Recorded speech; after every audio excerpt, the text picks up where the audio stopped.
ಸಕ್ಕನಾಡು ಮಂಡ್ಯದಲ್ಲಿ ನಿನ್ನೆಯಿಂದ ಕೂಡ ಏನು ಕನ್ನಡ ಸಾಹಿತ್ಯ ಸಮ್ಮೇಳನ ನಡೀತಾ ಇರುವಂಥದ್ದು ಏನು ಸಾಹಿತ್ಯ ಸಮ್ಮೇಳನ ಅದ್ದೂರಿಯಾಗಿ ಮಂಡ್ಯದಲ್ಲಿ 3 ದಿನಗಳ ಕಾಲ ನಡೀತಾ ಇದ್ದು ಇವತ್ತು 2ನೇ ದಿನಕ್ಕೆ ಕಾಲಿಟ್ಟಿದೆ. ರಾಜ್ಯದ ಮೂಲೆ ಮೂಲೆಗಳಿಂದಲೂ ಕೂಡ ಸಾಹಿತ್ಯಾಭಿಮಾನಿಗಳು ಸೇರಿದಂತೆ ಸಾರ್ವಜನಿಕರು ಕೂಡ ಈ ಒಂದು ಸಾಹಿತ್ಯ ಸಮ್ಮೇಳನದಲ್ಲಿ ಭಾಗವಹಿಸಲಿಕ್ಕೆ ಅಂತ ಹೇಳಿ ಬಂದಿದ್ದಾರೆ. ನಾನೀಗ ಸಾಹಿತ್ಯ ಸಮ್ಮೇಳನ ನಡೆಯುವಂಥ ಒಂದು ಮಹಾದ್ವಾರದ ಮುಂಭಾಗ ಇದ್ದೀನಿ. ನೀವು ದೃಶ್ಯದಲ್ಲಿ ನೋಡ್ತಾ ಇದ್ದೀರಿ ಏನು ಸಾಹಿತ್ಯ ಸಮ್ಮೇಳನ ನಡೆಯುವಂಥ ಒಂದು ಮಹಾದ್ವಾರ ನಿಮಗೆ ಕಾಣ್ತಾ ಇದೆ. ಈ ಒಂದು ಮಹಾದ್ವಾರದ ಮುಂಭಾಗ ಈಗ ಸಾವಿರಾರು ಜನರು ಕೂಡ ಕಾಣಿಸ್ತಾ ಇದ್ದಾರೆ. ರಾಜ್ಯದ ಮೂಲೆ ಮೂಲೆಗಳಿಂದಲೂ ಕೂಡ ಜನರು ಕೂಡ ಸಾಗರೋಪಾದಿಯಲ್ಲಿ ಬಂದು ಇವತ್ತು ಸಾಹಿತ್ಯ ಸಮ್ಮೇಳನವನ್ನು ಕಣ್ತುಂಬಿಕೊಳ್ಳುವಂಥ ಕೆಲಸವನ್ನು ಮಾಡ್ತಾ ಇದ್ದಾರೆ.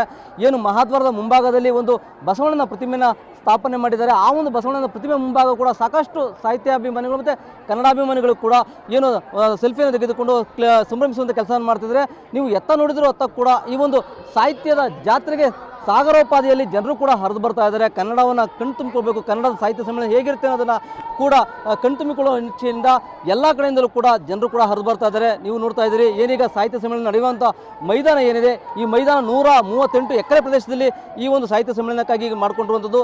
ಹೀಗಾಗಿಯೇ ಕೂಡ ಇಲ್ಲಿನ ಜನರು ಕೂಡ ಸಾಕಷ್ಟು ಸಂಖ್ಯೆಯಲ್ಲಿ ಹರಿದು ಬರ್ತಾ ಇದ್ದಾರೆ. ಹಾಗೆಯೇ ಈ ಕನ್ನಡ ಅಭಿಮಾನವನ್ನು ತುಂಬಿಕೊಳ್ಳುವಂಥ ಜೊತೆಗೆ ಇಲ್ಲಿನ ಕೆಲಸಕ್ಕೂ ಕೂಡ ಏನು ಕನ್ನಡ ಅಭಿಮಾನಿಗಳಿದ್ದಾರೆ ಅವರೆಲ್ಲರೂ ಕೂಡ ಇವತ್ತು ಸಾಹಿತ್ಯ ಸೇವೆಯನ್ನು ಅಂದರೆ ಸಾಹಿತ್ಯ ಸಮ್ಮೇಳನವನ್ನು ಕಣ್ತುಂಬಿಕೊಳ್ಳುವ ನಿಟ್ಟಿನಲ್ಲಿ ಬಂದು ಇವತ್ತು ಇಲ್ಲಿ ಸ್ಥಳದಲ್ಲಿ ಇರುವಂಥದ್ದು. ನಾನೀಗ ಬೇರೆ ಬೇರೆ ಕಡೆ ಬಂದಿರುವಂಥ ಕೆಲವು ಕನ್ನಡ ಅಭಿಮಾನಿ ಮತ್ತು ಸಾಹಿತ್ಯ ಅಭಿಮಾನಿಗಳನ್ನ ಮಾತಾಡಿಸುವಂಥ ಕೆಲಸವನ್ನು ಮಾಡ್ತೀನಿ. ಮೇಡಮ್ ನಮಸ್ತೆ. ಮೇಡಮ್ ಮಂಡ್ಯದಲ್ಲಿ ಸಾಹಿತ್ಯ ಸಮ್ಮೇಳನ ನಡೀತಾ ಇದೆ, ಹೇಗೆ ಅನಿಸುತ್ತೆ ಮೇಡಮ್? ಸರ್, ನಮಗೆ ನಿಜಕ್ಕೂ ತುಂಬ ಖುಷಿ ಆಗ್ತಾ ಇದೆ. ನಾನು ಯಾವತ್ತೂ ಈ ಕನ್ನಡ ಸಾಹಿತ್ಯ ಸಮ್ಮೇಳನ ಮಿಸ್ ಮಾಡಿಲ್ಲ. ಲಾಸ್ಟ್ ಟೈಮಲ್ಲಿ ಹಾವೇರಿಯಲ್ಲಿ ನಡೆದಿತ್ತು, ಅಲ್ಲೂ 3 ದಿನ ನಾನು ಹೋಗಿ ಪಾಲ್ಗೊಂಡಿದ್ದೆ. ಮತ್ತು ಇದು ಸಾಹಿತ್ಯ ಸಮ್ಮೇಳನ ಇಲ್ಲಿ ನಾನು ಬೆಂಗಳೂರಿಂದ ಬಂದಿದ್ದೀನಿ, ಆನೇಕಲ್ ತಾಲೂಕಲ್ಲಿ ನಾನು ವರ್ಕ್ ಮಾಡ್ತಾ ಇದ್ದೀನಿ. ನಾನು ಟೀಚರ್ ವೃತ್ತಿಯಲ್ಲಿದ್ದೀನಿ. ಇಲ್ಲಿ ಇದು 87ನೇ ಸಾಹಿತ್ಯ ಸಮ್ಮೇಳನ ನಡೀತಾ ಇರೋದು ನಿಜಕ್ಕೂ ನನಗೆ ತುಂಬ ಹತ್ತಿರ ಅನ್ನಿಸ್ತಾ ಇದೆ, ತುಂಬ ಇದು ಹೆಮ್ಮೆ ಅನ್ನಿಸ್ತಾ ಇದೆ. ಅದಕ್ಕೆ ನಾನು ಇದು ಕುಟುಂಬ ಸಮೇತರಾಗಿ ಬಂದಿದ್ದೀವಿ. ನಾನು ಹೇಳಿದ್ದೀನಿ, ನಮ್ಮ ರಿಲೇಷನ್ನು ನಮ್ಮ ನೆಂಟರು ಕೂಡ ಎಲ್ಲರೂ ಇದರಲ್ಲಿ ಪಾಲ್ಗೊಂಡಿದ್ದಾರೆ. ಹಾಗೆಯೇ ಈ ಸಾಹಿತ್ಯ ಸಮ್ಮೇಳನಕ್ಕೆ ಮಕ್ಕಳು ಕೂಡ ಬಂದಿದ್ದಾರೆ, ಅವ್ರನ್ನೂ ಕೂಡ ಮಾತಾಡಿಸ್ತೀನಿ. ಮಕ್ಕಳು ಕೂಡ ಏನು ಹೇಳ್ತಾರೆ ಅದ್ರ ಬಗ್ಗೆ. ಬಟ್ ಎಲ್ಲಿಂದ ಬಂದಿದೆಯಪ್ಪ? ಬೆಂಗಳೂರು. ಹೇಗೆ ಅನಿಸುತ್ತಪ್ಪ ಕನ್ನಡ ಸಾಹಿತ್ಯ ಸಮ್ಮೇಳನ ನಡೀತಾ ಇದೆ, ನೋಡೋಕೆ ಬಂದಿದೆಯಾ? ತುಂಬ ಚೆನ್ನಾಗಿದೆ. ಕಲ್ಚರಲ್ ಆ್ಯಕ್ಟಿವಿಟೀಸ್ ಎಲ್ಲ ತುಂಬ ಚೆನ್ನಾಗಿ ನಡೀತಾ ಇದೆ. ಯಾವತ್ತೂ ನೋಡೋಕ್ಕೆ ಸಿಗಲಿಲ್ಲ, ಹೊಸ ಎಕ್ಸ್ಪೀರಿಯನ್ಸ್ ಚೆನ್ನಾಗಿದೆ. ಪುಟ್ಟ ನೀನು ಕೂಡ ಬಂದಿದೆಯೇ, ಹೇಗೆ ಅನಿಸುತ್ತಪ್ಪ ಈ ಒಂದು ಸಾಹಿತ್ಯ ಸಮ್ಮೇಳನ? ಚೆನ್ನಾಗಿ ಅನಿಸುತ್ತೆ. ನೋಡಿ ಖುಷಿ ಆಯಿತು, ನನಗೆ ತುಂಬ ಖುಷಿ ಆಯಿತು. ನಮ್ಮಪ್ಪ ದಿನ ನಾವು ಬರುತ್ತೆ ಇಲ್ಲಿ ಕೆಲಸ ಮಾಡೋಕ್ಕೆ. ನಮ್ಮಪ್ಪ ನಾನು ನೋಡಿರಲಿಲ್ಲ ಫಸ್ಟು, ಆಮೇಲೆ ನಮ್ಮಪ್ಪ ಹೇಳಿ ಕರ್ಕೊಬರ್ತಿಲ್ಲಿಗೆ. ಅದಕ್ಕೆ ನಾನು ನೋಡಿ ಖುಷಿ ಆಯಿತು ನನಗೆ ನೋಡಿ. ಹಾಗೇನೆ ಕೂಡ ಇನ್ನೂ ಕೂಡ ಸಾಕಷ್ಟು ಜನರು ಇದ್ದಾರೆ, ಬನ್ನಿ ಅವರನ್ನು ಮಾತಾಡಿಸ್ತಾ ಹೋಗೋಣ. ಸರ್ ನಮಸ್ತೆ. ಸರ್, ಕನ್ನಡ ಸಾಹಿತ್ಯ ಸಮ್ಮೇಳನ ಮಂಡ್ಯದಲ್ಲಿ ನಡೀತಾ ಇದೆ, ಹೇಗಿದೆ ಅನಿಸುತ್ತೆ ಸರ್ ಈ ಒಂದು ಸಮ್ಮೇಳನ? ಭಾಳ ಚೆನ್ನಾಗಿದೆ ಸರ್, ಅದ್ದೂರಿಯಾಗಿದೆ. ಇದು ಮಂಡ್ಯ ಜಿಲ್ಲೆ 3ನೇ ಸಮ್ಮೇಳನ. ಭಾಳ ಅಚ್ಚುಕಟ್ಟಾಗಿ ವ್ಯವಸ್ಥಿತವಾಗಿ ಎಲ್ಲ ಮಾಡಿದ್ದಾರೆ. ಊಟ ಉಪಚಾರ ಎಲ್ಲ ಭಾಳ ಚೆನ್ನಾಗಿದೆ ಸರ್. ಅತಿ ಹೆಚ್ಚು ಕನ್ನಡ ಮಾತಾಡುವಂಥ ಜಿಲ್ಲೆ ಮಂಡ್ಯ ಜಿಲ್ಲೆ. ಈ ಒಂದು ಜಿಲ್ಲೆ ಸಮ್ಮೇಳನ ನಡೀತಿರೋದ್ರಿಂದ ಎಲ್ಲೋ ಒಂದು ಕಡೆ ಕನ್ನಡಕ್ಕೆ ಬಲ ಬಂದಂಗೆ ಆಗುತ್ತಾ ಸರ್? ಖಂಡಿತ ಸರ್. ಮಂಡ್ಯ ಜಿಲ್ಲೆ ಅಪ್ಪಟ ಕನ್ನಡ ಮಾತನಾಡುವಂಥ ಜಿಲ್ಲೆ. ಇಲ್ಲಿ ಬಹುತೇಕರು ಕನ್ನಡನೇ 99%. ಹಾಗಾಗಿ ಭಾಳ ಚೆನ್ನಾಗಿ ಔಚಿತ್ಯಪೂರ್ಣವಾಗಿದೆ ಅಂತ ಅನಿಸುತ್ತೆ.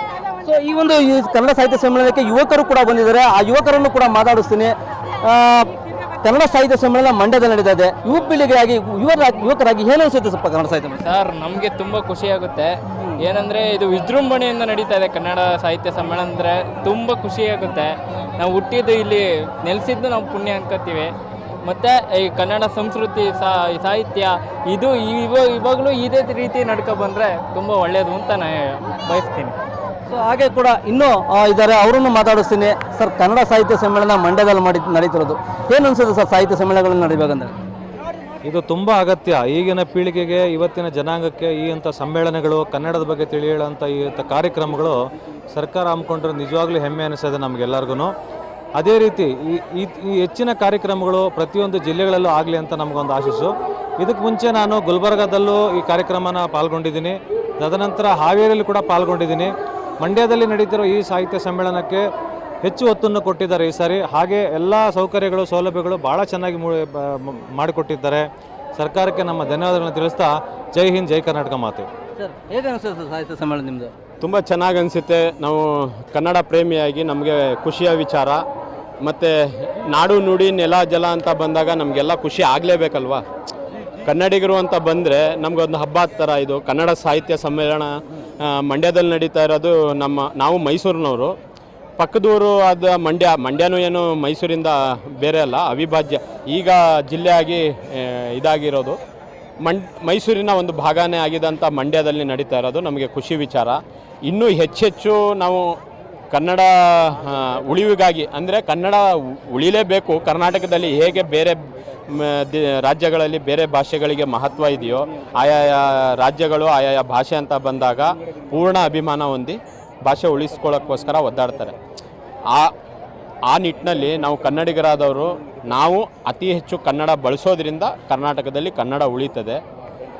ಈ ವಿಷಯನ ನಾನು ಈ ಮುಖಾಂತರ ಏನು ಹೇಳ್ತೀನಿ ಅಂದರೆ, ಎಲ್ಲ ಸಾಮಾನ್ಯ ಕ್ಷೇತ್ರದಲ್ಲೂ ಎಲ್ಲ ಒಟ್ಟಾರೆಯಾಗಿ ಸಕ್ಕನಾಡು ಮಂಡ್ಯದಲ್ಲಿ ನಡೀತಿರುವಂತಹ ಈ ಒಂದು ಕನ್ನಡ ಸಾಹಿತ್ಯ ಸಮ್ಮೇಳನಕ್ಕೆ 2ನೇ ದಿನವೂ ಕೂಡ ಲಕ್ಷೋಪಲಪಾದಿಯಲ್ಲಿ ಕೂಡ ಈ ಒಂದು ಕನ್ನಡಾಸಕ್ತರು ಸೇರಿದಂತೆ ಕನ್ನಡಾಭಿಮಾನಿಗಳು ಬರುವ ಮೂಲಕ ಈ ಒಂದು ಕನ್ನಡ ಸಮ್ಮೇಳನವನ್ನು ಯಶಸ್ವಿಗೊಳಿಸಲಿಕ್ಕೆ ಮುಂದಾಗಿರುವಂಥದ್ದು. Raghavendra Ganjam, Zee Kannada news, Mandya.